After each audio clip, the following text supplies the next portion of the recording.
Peace. This is the Enemy's Public, and I am Bro.Nasir. I'm going to start today's talk out with a question.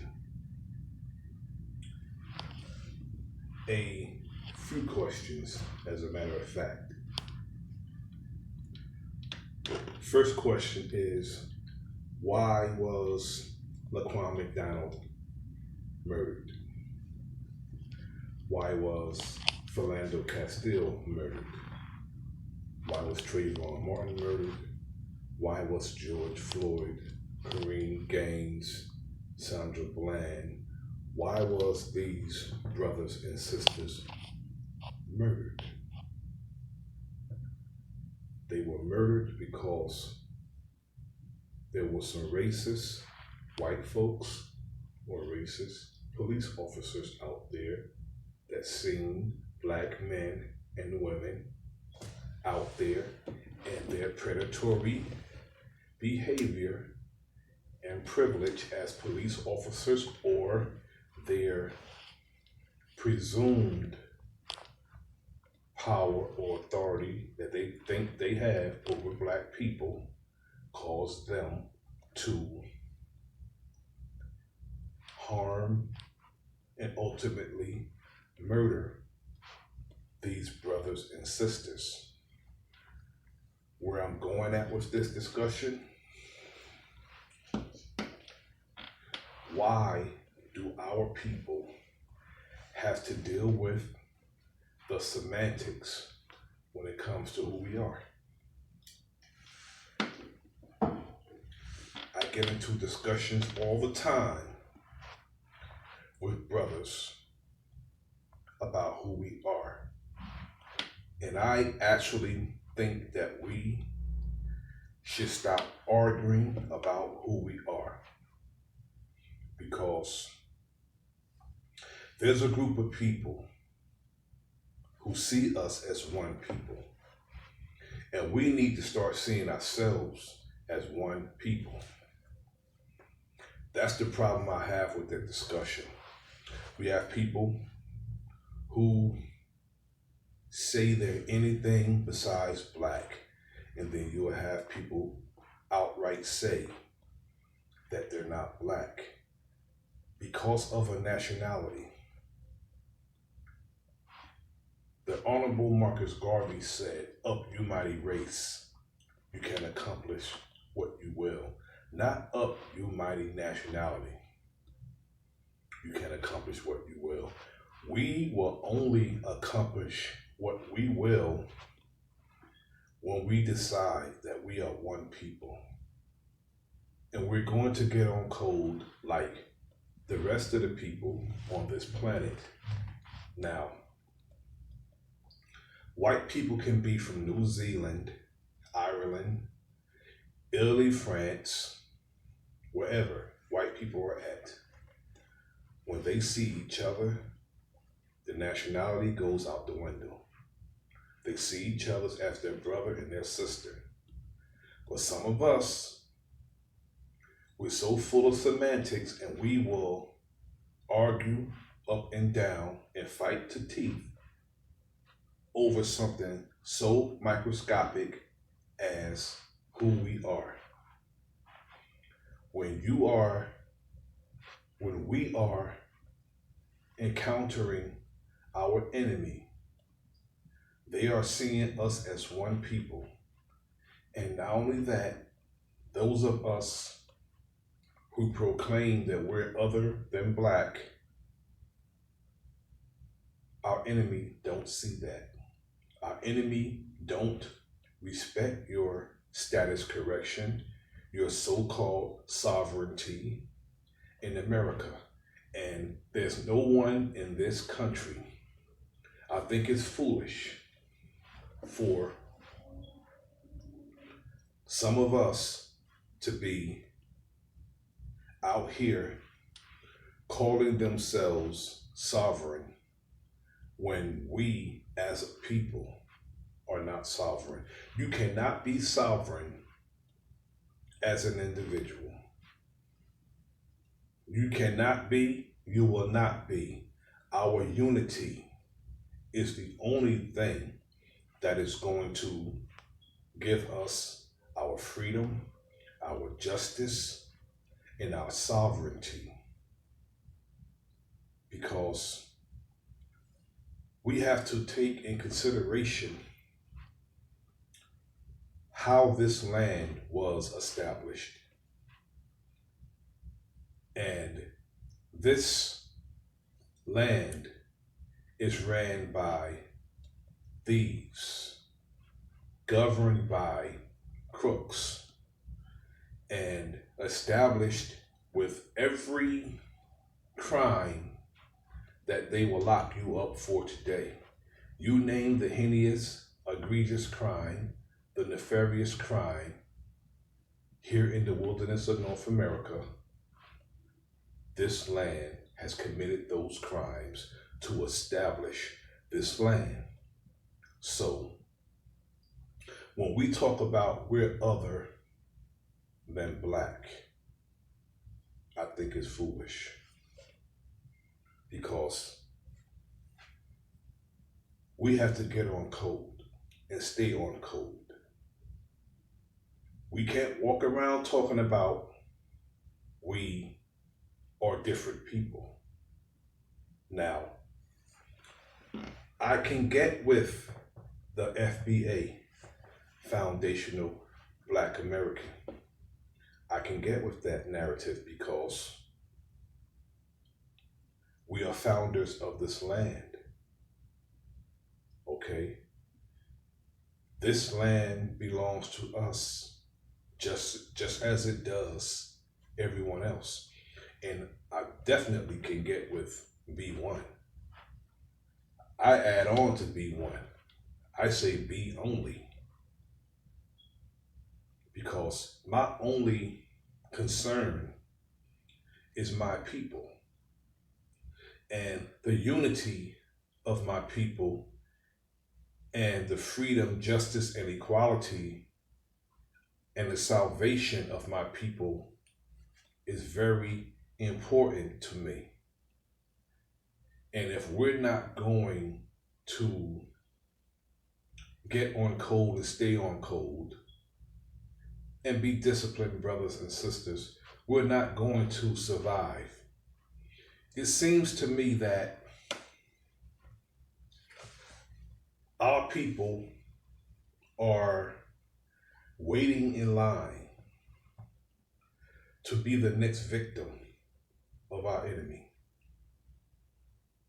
Because we talk everything besides uniting on one accord and training ourselves mentally, physically, and spiritually, and developing and establishing everything that it is to become a nation of people. We are 40 million black people here in the wilderness of North America, and we have over $1 trillion in money that circulates this economy. That's powerful when it comes to a nation. And if we kept that money among ourselves, that would be even more powerful. Yet, as soon as we get money, it's as if it burns a hole in our pocket, and we want to give it right back to our enemy. We don't want to patronize the businesses of our brothers and sisters. We do that very reluctantly.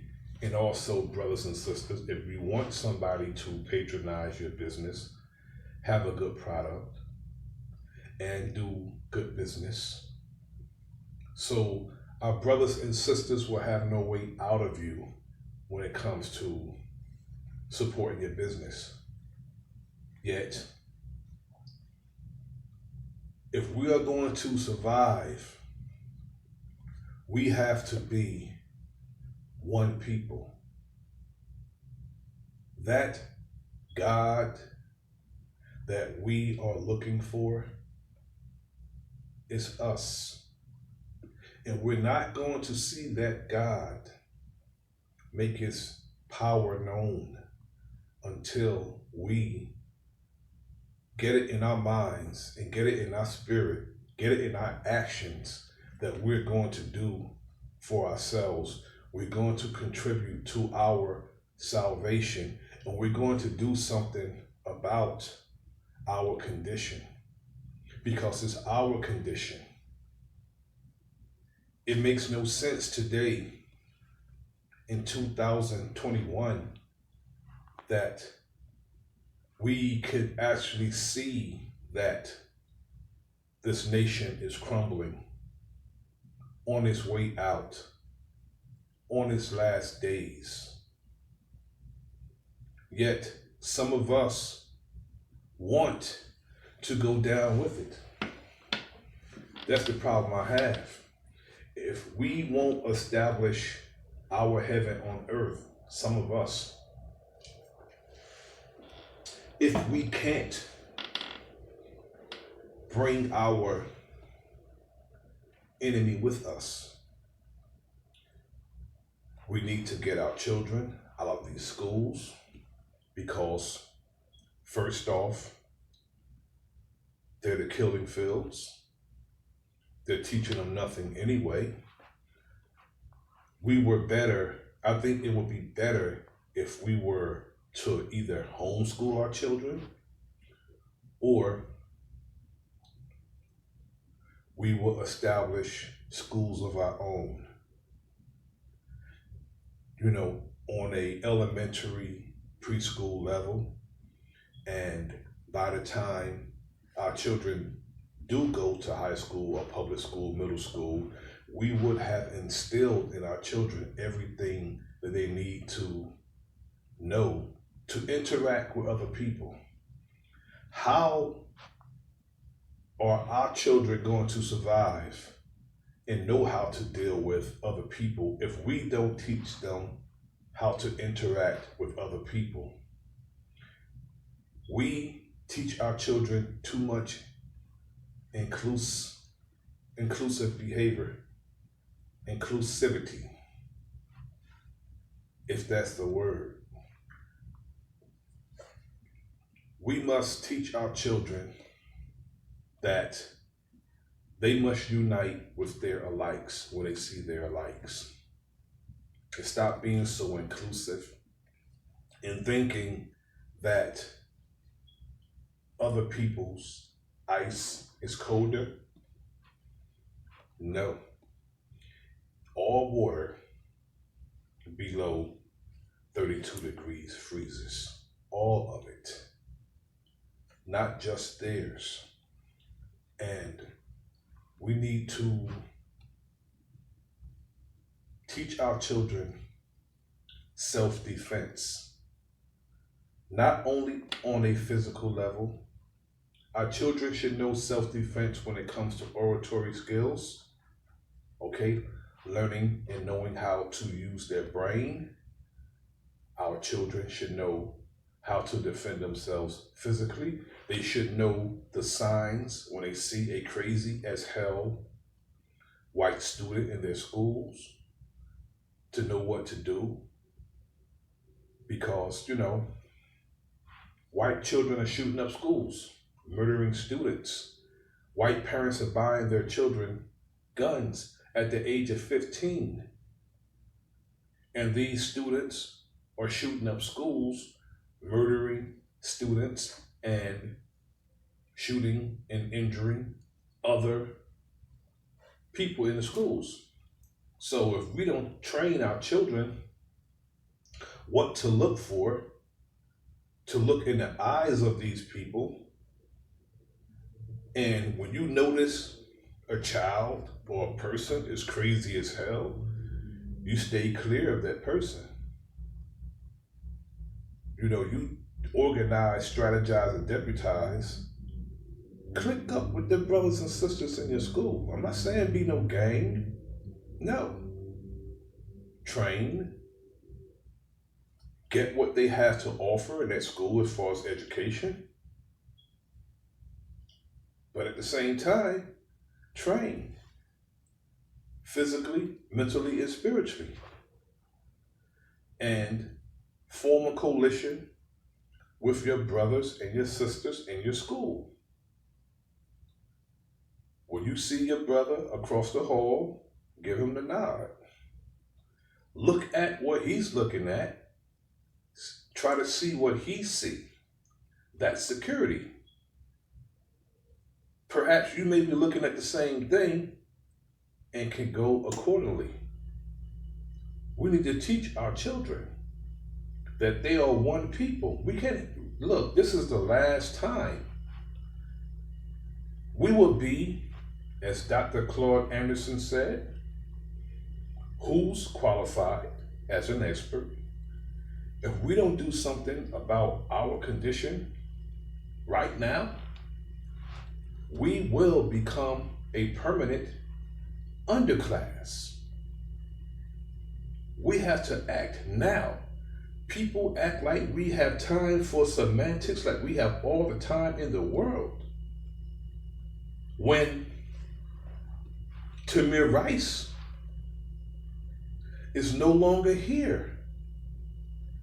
12 years old, shot down on the streets by a police officer. If our children are being shot down on the street at age 12, we don't have time for no semantics arguing about who we are. We don't have time to argue about no religion. We don't have time for that. Whatever a person's religion is, that's between them, whatever their faith is. Whatever a person's nationality is, okay, have your customs, have your culture, but know that we are the same people and we have an open, consistent, and common enemy that don't care what you call yourself. Once they find you in their territory, once you're behind enemy lines and you are caught what they call slipping, vulnerable, do you think because you say you're Native American, you're West Indian, you're this or you're that, they're not going to murder your ass? They could care less. So we need to stop the semantics because it's utter bullshit. This is the enemy's public. I am Bro.Nasir. Like, share, subscribe, leave a comment in the comment section. Peace.